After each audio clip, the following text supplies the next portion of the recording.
The Rebel Capitalist Show. I had a conversation with Robert Barnes, who is a good buddy of mine. We were having dinner in Vegas. He's Alex Jones's lawyer. And, he's just a genius when it comes to legal history. And I was asking him about the Spanish flu and how what we're dealing with now was either similar or different than what they did back in those days. Because I was reading an article that I brought up to him about what they did in New York City specifically. And they had some very weird draconian laws back then. As an example, they banned spitting outside. And this was in New York City in, call it 1918. And so I said, okay, Robert, it seems like they're doing some draconian things there. Obviously, they're doing a lot of draconian things now.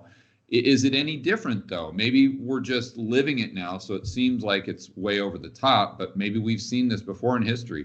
He said, no, it is actually different, because if you go back to 1918 in the Spanish flu, what they didn't do is they never had this tops-down approach and they never locked down a city, and they never shut down businesses. They never forced businesses to close, and they left it in the decision making of the local mayor. Never even a state down thing, let alone federal down. He says that's the big difference between now and then, and it makes all the difference in the world. So what are your thoughts on that? And then I'd like to get your thoughts on what's going on with the cerveza sickness, because I was just in Vegas over the weekend, and it's absolutely out of control. And what I mean specifically is I'm on the plane, and I'm trying to get some sleep. The mask goes from here down to here, and every 2 seconds the cocktail gal sitting there tapping you on the shoulder, sir, over the nose, so I can't sleep. Meanwhile, the guy next to me and probably half the plane isn't wearing a mask because they're doing shots of vodka. And they're sitting there with their drink, and mine goes from here to here, and all of a sudden I can't sleep for 30 seconds because the gal's being the mask Nazi on me. I mean, how does that make any sense at all? Even if you're very, very pro-mask, that doesn't make any sense. Or you go down to a restaurant, all of a sudden you can contaminate everybody while you're eating, but you can't contaminate anyone when you walk to the bathroom, as though that somehow makes a difference. What are your thoughts on that? Here are my thoughts. And by the way, I never promote my show ever. I hate to promote my own podcast. No. Please, you need to promote. But I just did a episode on November 14th called "Pandemic Panic, High Horse Hypocrisy, and Fed Fuckery," and I cover this topic at length in that podcast. So if you want my full brain droppings on this, you could go listen to that. I think it's like an hour.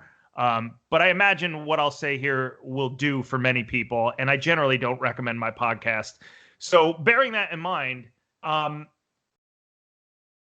let me say a couple of things. First is it's complete insanity. It has just, it is a wonderful case study in the madness of crowds and human psychology and, really misunderstanding something relative to how devastating it's being perceived to be versus how devastating it is.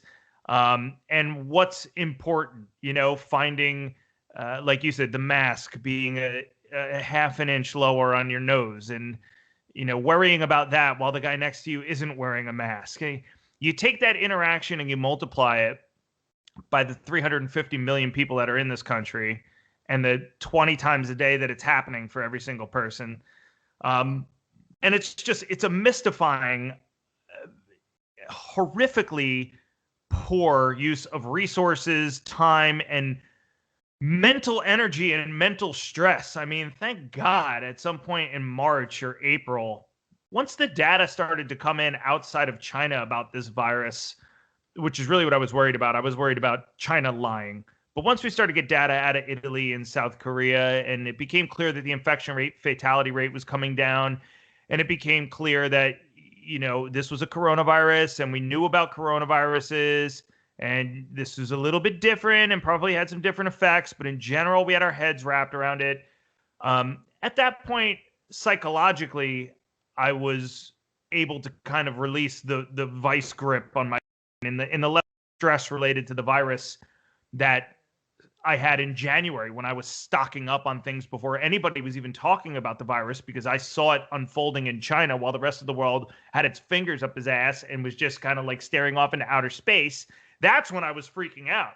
As we've gotten more data about it, really since March, April, May through the summer, I've become less and less and less worried, to the point where now I don't really think about it much at all on a daily basis, but for having to discuss the effects and analyze it.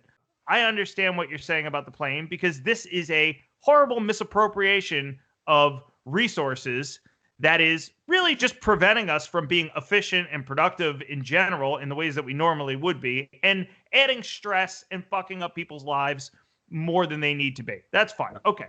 That's number one. Number two is, in general, where we are now with the virus. Look, Europe right now has already seen its second wave start to peak, right? The case numbers in Europe are starting to come down a little bit.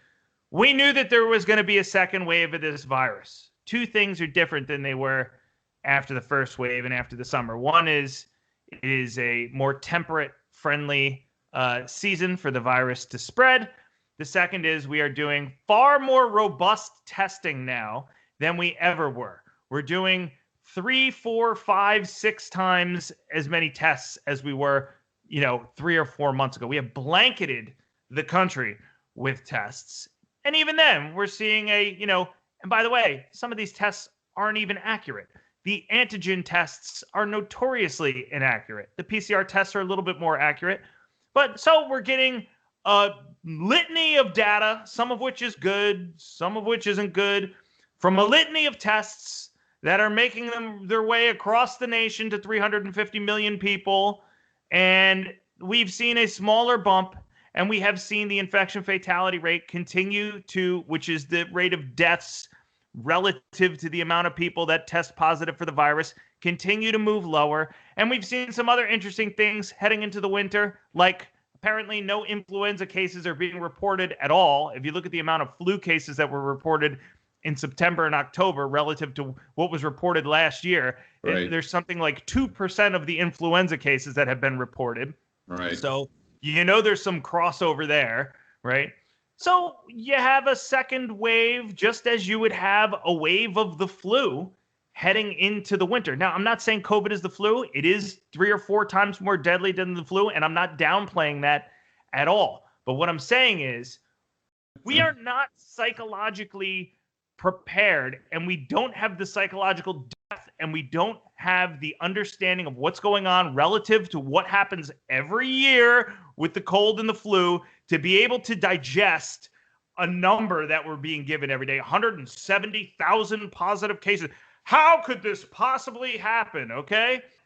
What is the amount of panic that we are allowing to set in relative to what we do for the flu? What do we do for the flu every year, George, right? We do pretty much nothing.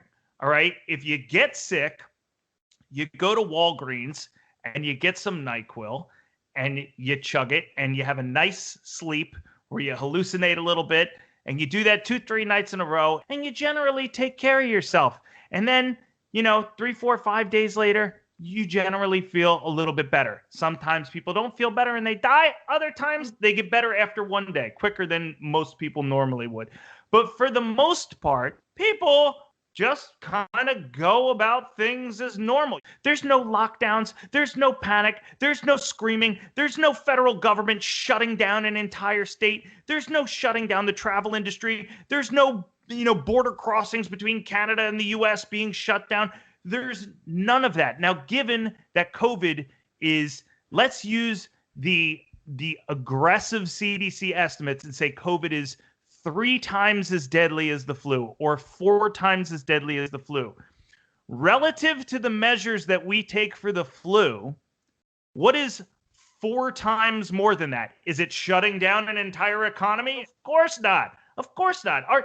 Our response, especially now that we understand this virus, but for the long-term effects, which we'll figure out in the long term, but really, it's pretty much everywhere. I hate to say it.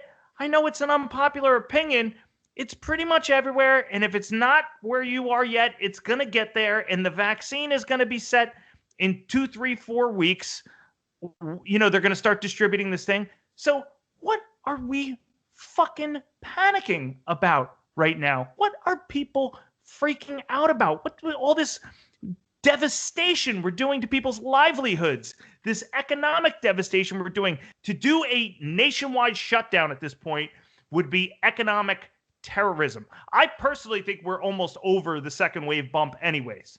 But to devastate the livelihood of people the way that we've done it, whether you think you're doing good or whether you think we have a solution in printing money that's effective when we both know it isn't, regardless, the ends do not justify the means for such brazen action at this point.